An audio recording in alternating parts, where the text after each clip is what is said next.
Então a gente vai trazer aqui o professor Oswaldo Agripino aqui para encerrar aqui a nossa sequência de professores, né, dessa primeira parte, né, do lançamento da pós-graduação em Gestão de Transporte Marítimo, Portos e Comércio Exterior. Mas o doutor, o professor Agripino, ele possui 40 anos de atuação no comércio exterior, sendo 29 como advogado especializado em regulação, direito marítimo e portuário, sócio do escritório Agripino e Ferreira, doutor em Direito pela Universidade Federal de Santa Catarina, graduado em Ciências Náuticas e em Direito pela Universidade Estadual do Rio de Janeiro, mestre em Direito Constitucional pela PUC-Rio e pós-doutor em Regulação de Transportes e Portos pela Kennedy School da Harvard University, oficial de Náutica da Marinha Mercante, piloto de navio durante 4 anos, tendo viajado para 27 países e operado em 65 portos, professor do mestrado e doutorado em Ciências Jurídicas da Univale e convidado da Universidade Federal de Santa Catarina e do mestrado e doutorado em Direito Marítimo, do IMLI, Malta, pela IMO, né?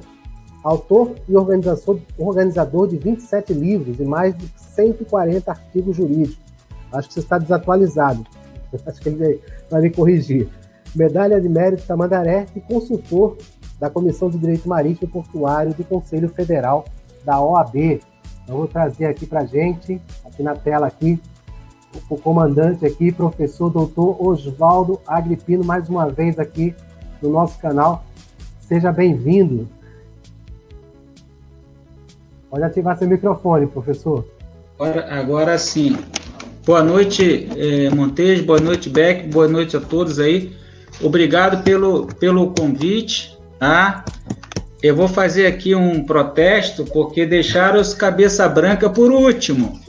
Isso aí, o Sami antes de mim e eu por último.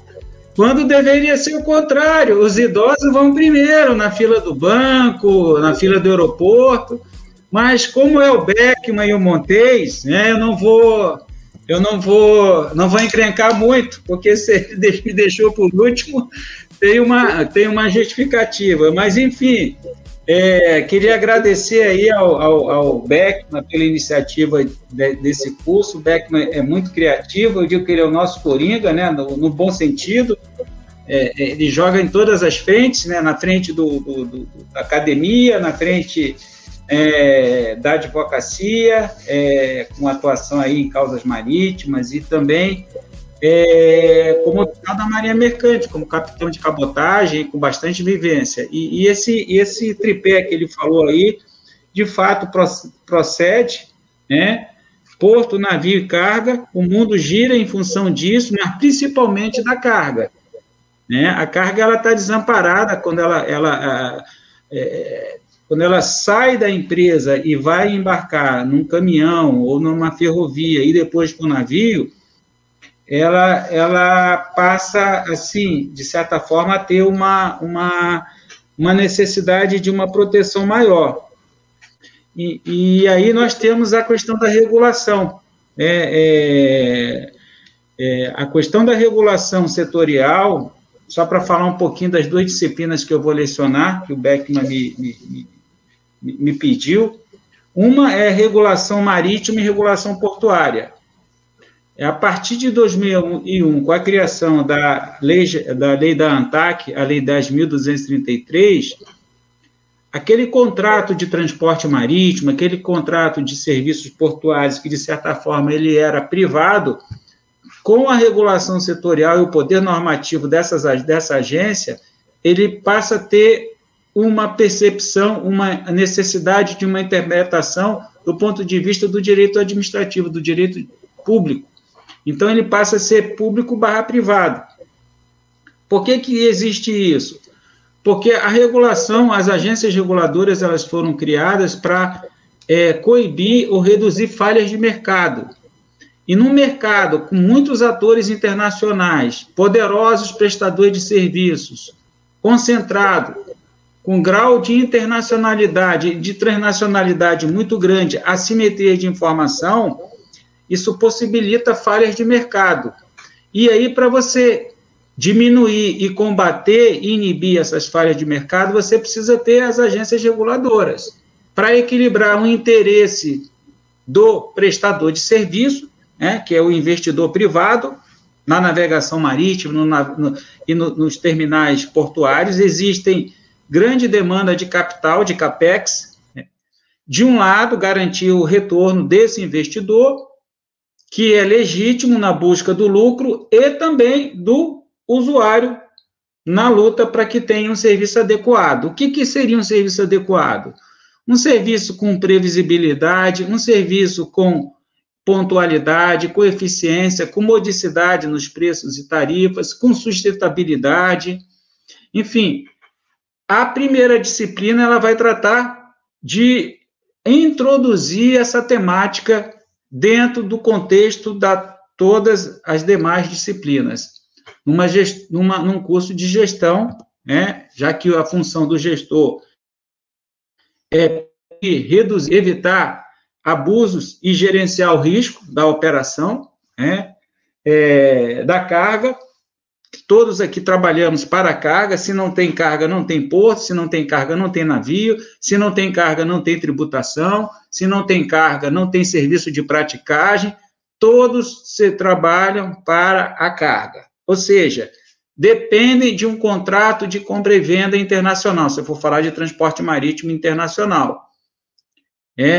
Eu não tenho como vender 100 mil toneladas de soja ou um contêiner de frango ou de café para um importador no exterior e nem importar, né, comprando desse exportador lá aqui para o Brasil, vendendo essas 100 mil toneladas de soja, salvando num PDF e mandando por e-mail. Vai precisar de logística. O contêiner com carga também, com carne também, com café também.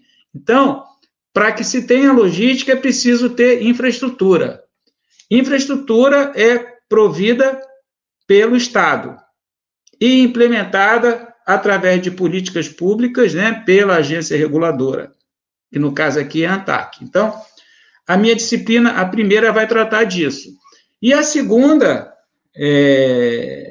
a primeira disciplina, ela se justifica também pelo meu pós-doutorado nos Estados Unidos, em 2007 e 2008, onde eu fui comparar as agências reguladoras de transporte aquaviário e portuário e também de transporte aéreo. Fiquei lá 1 ano e publiquei um livro que tem me ajudado aí a, de certa forma, pautar e as minhas orientações de mestrado, de doutorado, as minhas publicações. E além, é claro, né, da vivência nesse mercado aí, um mercado fascinante há 40 anos, sendo que nos 7 primeiros anos, 7, 8 primeiros anos, foi na Escola de Oficiais da Marinha Mercante e 4 anos a bordo de navio mercantes no longo curso, vários tipos de navio. E aí eu entro na segunda disciplina, que é a parte das responsabilidades, né, no transporte marítimo e na atividade portuária, onde eu vou tratar um pouco da questão da indenização, das avarias, uma carga que é transportada por um equipamento de um terminal que está sendo içada e desembarcada.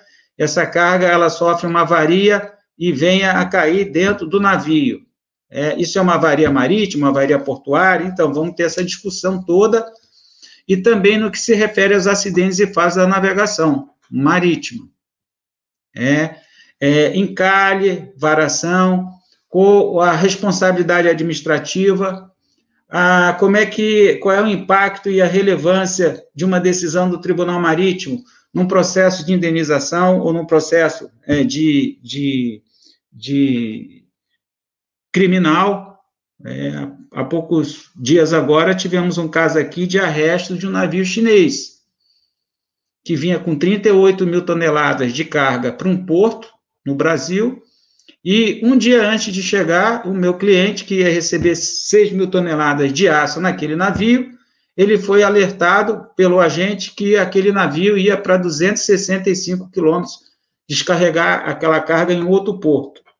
Como é que fica isso? O porto de destino era o porto A, e ele mudou para o porto B. E aí o agente, o armador, eles não quiseram pagar as despesas extraordinárias para transportar essas 6 mil toneladas de bobina para próximo daquele primeiro porto, distante a 265 quilômetros. Como é que fica isso? É um navio breakbook, um navio tramp. Não é um navio de rota regular. Não tem empresa no Brasil. Só tem um agente mandatário. Como é que se faz? Então, aí tem que ter uma medida judicial para pedir para o juiz que se faça a detenção da embarcação. Então, tem toda uma discussão.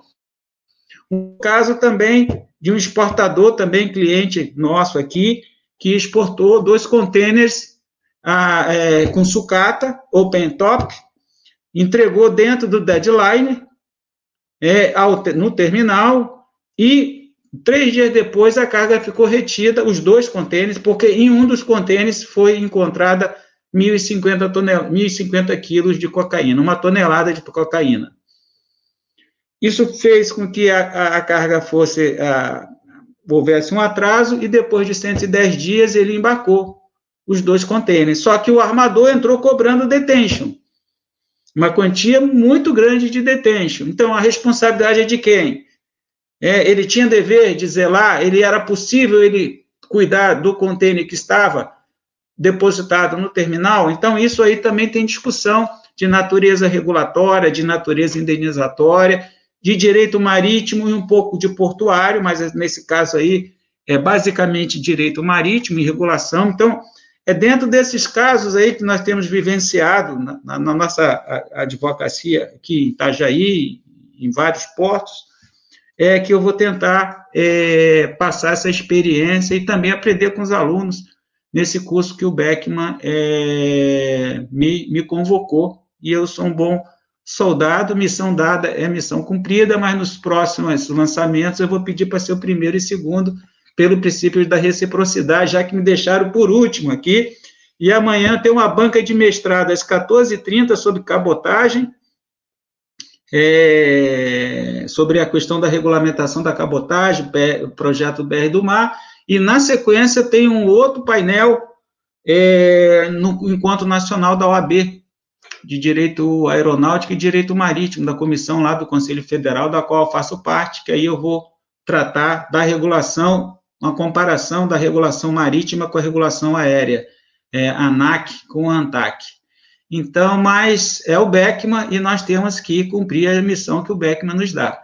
Beckman, muito obrigado, aí é um privilégio aí estar nesse time aí, com você como técnico dessa seleção aí, com o Samir Kedi, a Luciane Guerizzi, a comandante Deulene, bom, a turma toda que me antecedeu aqui, é um privilégio, muito obrigado, tá?